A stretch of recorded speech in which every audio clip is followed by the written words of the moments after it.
Welcome to the Deep Dive. Today we're going way back in time to explore the origins of Rome.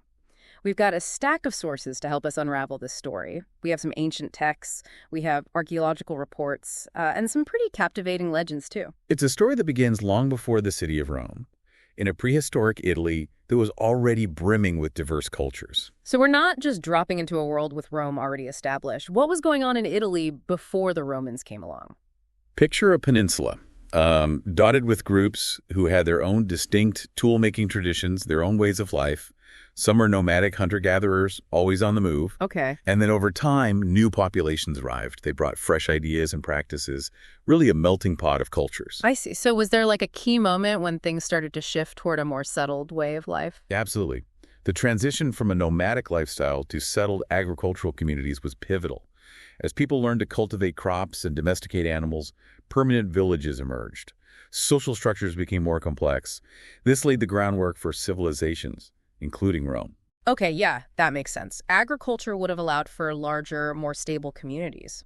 But before we get to Rome itself, there's another civilization we need to talk about, right? The Etruscans. Precisely, the Etruscans, a sophisticated civilization that flourished in ancient Italy, especially in what we now call Tuscany. Centuries before Rome's rise, they left behind a legacy of stunning architecture, vibrant economic activity, and, well, even a bit of mystery. I've always found the Etruscans intriguing. Our source, 2.pdf, mentions Herodotus, and his theory about their origins, it sounds like quite a journey. Herodotus, writing in the 5th century BC, believed they originated in Asia Minor. Wow. He tells a story of the Lydians. They were facing a severe famine. They sent half their population out to sea in search of a new home. Led by Prince Tyrannus, they eventually landed in Italy, became known as the Tyrrhenians, another name for the Etruscans. That's fascinating. What evidence do we have about their culture and way of life? I mean, beyond this origin story, what did they leave behind? Archaeological discoveries have unveiled a wealth of knowledge about the Etruscans. Their skilled craftsmanship is evident in the intricate metalwork and pottery found in their tombs. These tombs, by the way, were often adorned with frescoes, elaborate frescoes that depict their beliefs about the afterlife.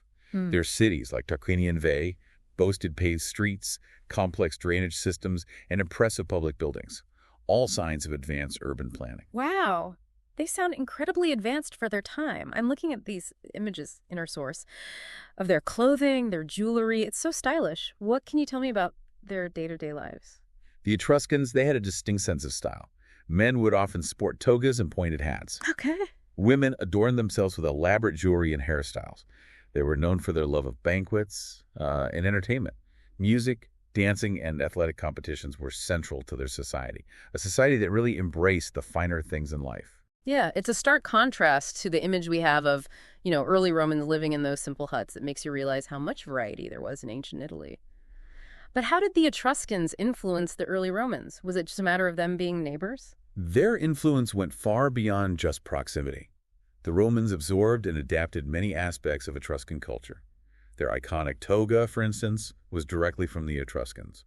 Roman architecture also shows clear Etruscan inspiration, particularly in techniques that they later applied to their grand buildings and infrastructure. I've also heard that the Etruscan alphabet played a role in shaping the Roman alphabet. Is that true? Absolutely. The Romans adapted the Etruscan alphabet, modifying it over time to create the writing system we know today. The Etruscan influence even extended to Roman religion. For example, the Roman god Jupiter, king of the gods, bears striking similarities to the Etruscan deity Laetitia. Both were associated with lightning in the sky. That's interesting. It's amazing how a civilization that predates Rome had such a lasting impact. But I think it's time we shift our focus to the main event, the founding of Rome itself. It's a story shrouded in legend, right? Indeed. This is where we encounter the tale of Romulus and Remus, Oh, a story that blends legend and historical fact. the twins raised by a she-wolf. It's a classic story. But, how much truth is there to it? Well, as with many origin stories, a healthy dose of skepticism is needed. Roman historians, like Livy, tell us that the twins, descendants of the Trojan hero Aeneas, were abandoned as infants, miraculously suckled by a she-wolf. Eventually, they were found and raised by a shepherd. But their rivalry over the founding of a new city led to a tragic confrontation. And of course, Romulus emerged victorious, slaying his brother and establishing Rome on Palatine Hill in 753 BC, according to legend. That's the legendary version. Archaeology suggests that a small settlement did emerge on Palatine Hill around the 8th century BC, aligning with the traditional date.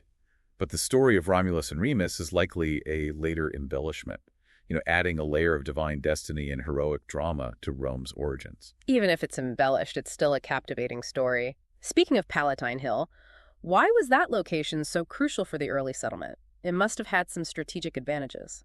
You're right, Palatine Hill offered several benefits. Its elevated position above the surrounding plains made it easily defensible. Plus, its proximity to the Tiber River provided access to water and those crucial trade routes.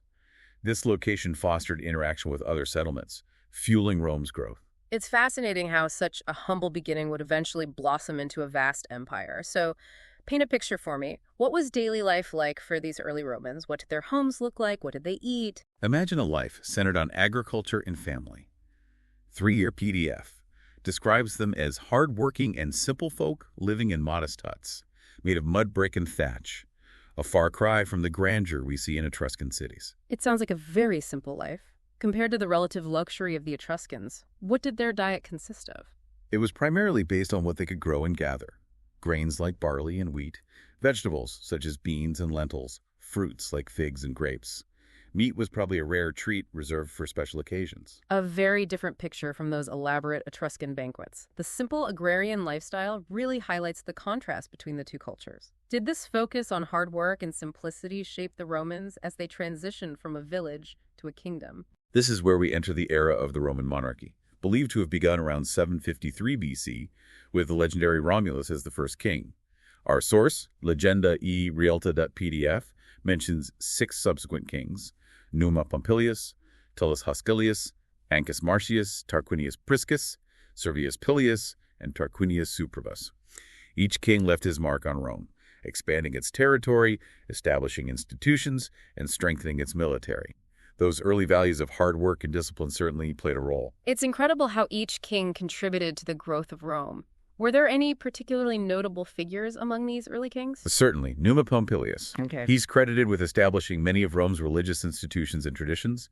He's said to have introduced the concept of a sacred peace, a time when no wars could be waged. Yeah. Tullus Hoscilius, on the other hand, was known for his military prowess, conquering the neighboring city of Alba Longa and expanding Roman territory. And then there's Servius Tullius, the 6th king, remembered for his social reforms, and the construction of the Servian Wall, a testament to Rome's growing power. It's interesting how each king left a unique mark on the city. But you mentioned a 7th king, Tarquinius Superbus. What happened to the monarchy under his rule? Tarquinius Superbus, also known as Tarquin the Proud, was the last king of Rome. His reign was marked by tyranny and oppression, which ultimately led to his overthrow and the establishment of the Roman Republic. Ah, so that's how Rome transitioned from a monarchy to a republic. That's a story for another deep dive, perhaps. But before we wrap up this part of our exploration, let's fast forward to a pivotal moment in Roman history, the Punic Wars. I'm especially curious about these wars because they seem to mark a turning point for Rome, propelling it onto the world stage. Great choice. The Punic Wars, a series of monumental clashes between Rome and Carthage, another rising power vying for dominance in the Mediterranean. 5.pdf provides a good overview of this era. It was during these wars that Rome truly began to assert itself as a major force. What led to this clash of titans? Why did these two powers go to war? At the heart of the conflict, a struggle for supremacy in the Mediterranean. Both Rome and Carthage had ambitious goals of expansion. Their interests collided in key strategic areas, especially Sicily, a fertile island, rich in resources. It was a classic case of two empires on a collision course.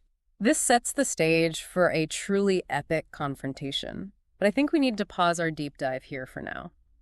Welcome back to our deep dive into the origins of Rome. When we left off, Rome and Carthage were on the brink of war, vying for control of the Mediterranean. I'm eager to learn more about these Punic Wars. Carthage seemed like a formidable opponent. What made Rome so successful?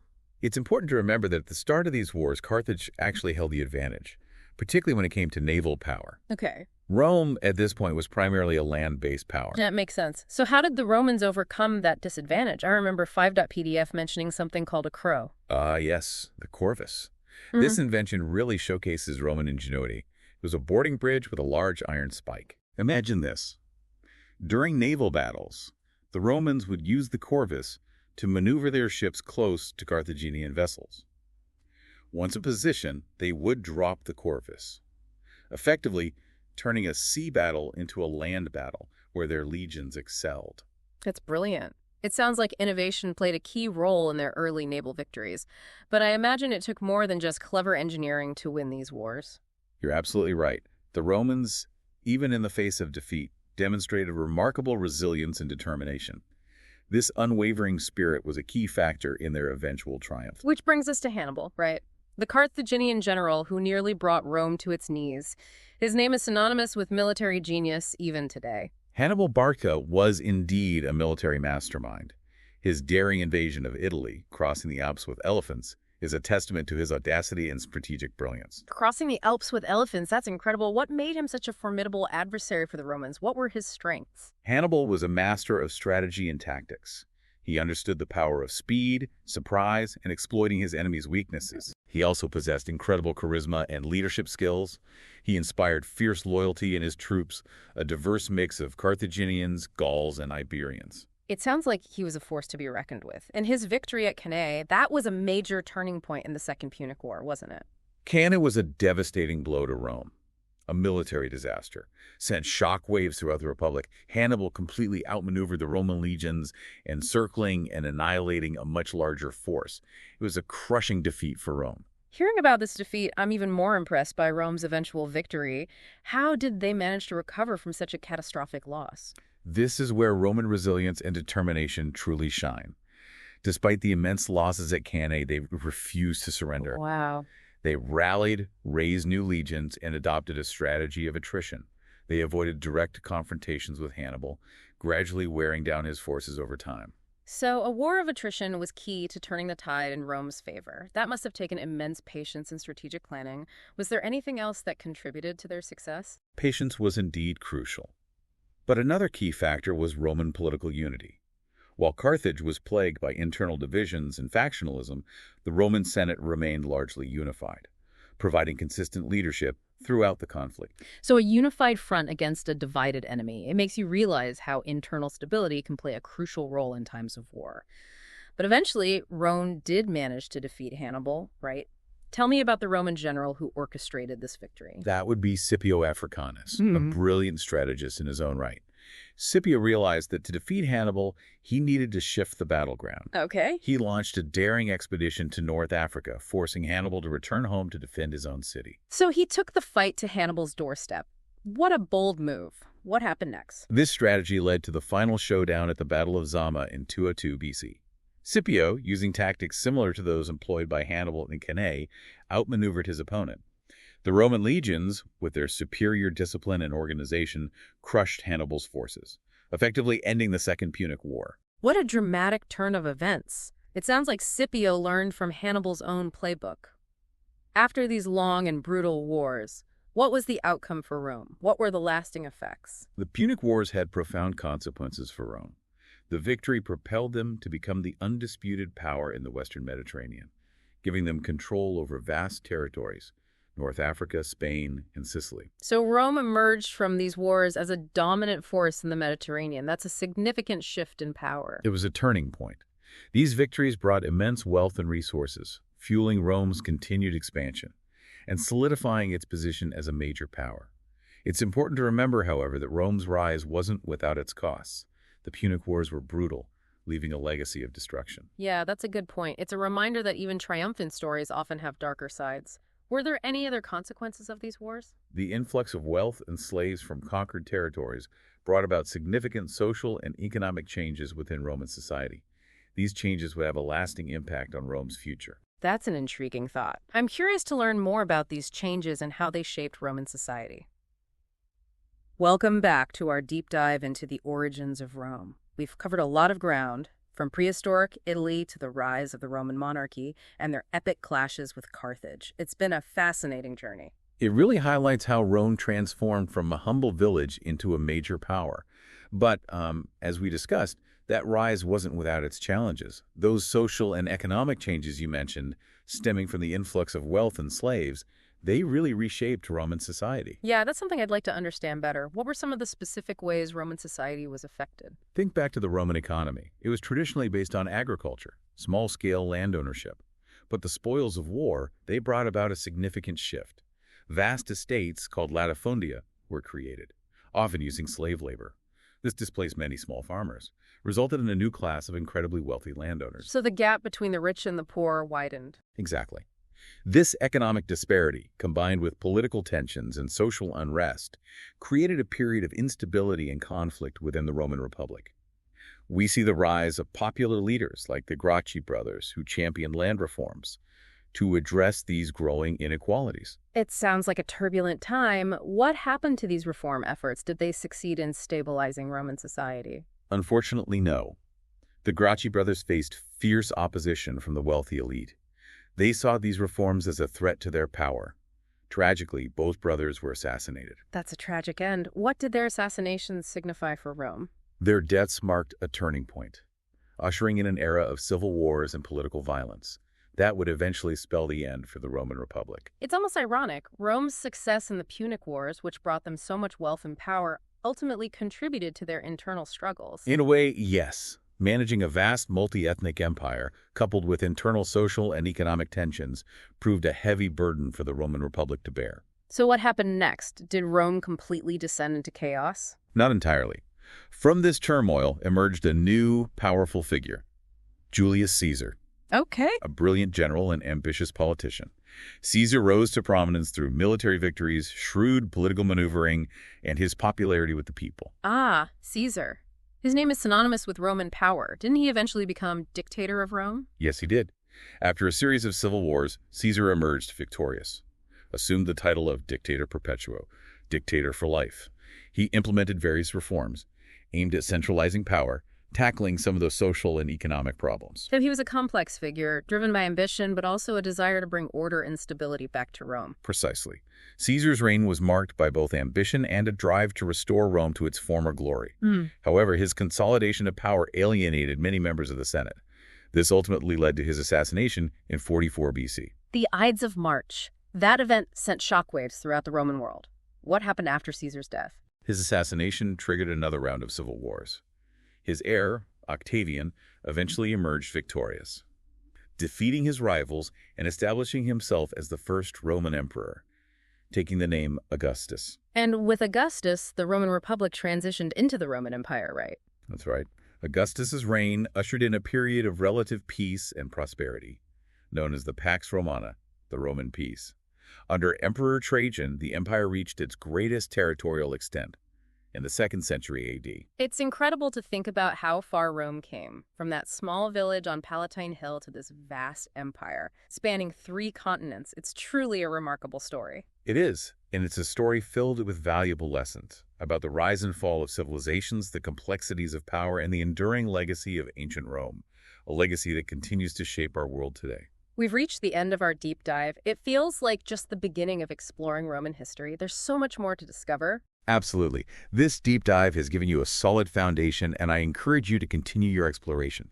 Dive into the lives of the emperors, the daily lives of the people, the military campaigns, the art and architecture. There are endless avenues to explore. To our listeners, I hope this deep dive has sparked your curiosity about ancient Rome. As you continue to explore, consider this. If you could travel back in time to ancient Rome, what would you be most curious to see? What questions would you ask the people, and what lessons would you hope to learn from their triumphs and their failures? Keep exploring, keep asking questions, and keep the spirit of discovery alive. Until next time on The Deep Dive.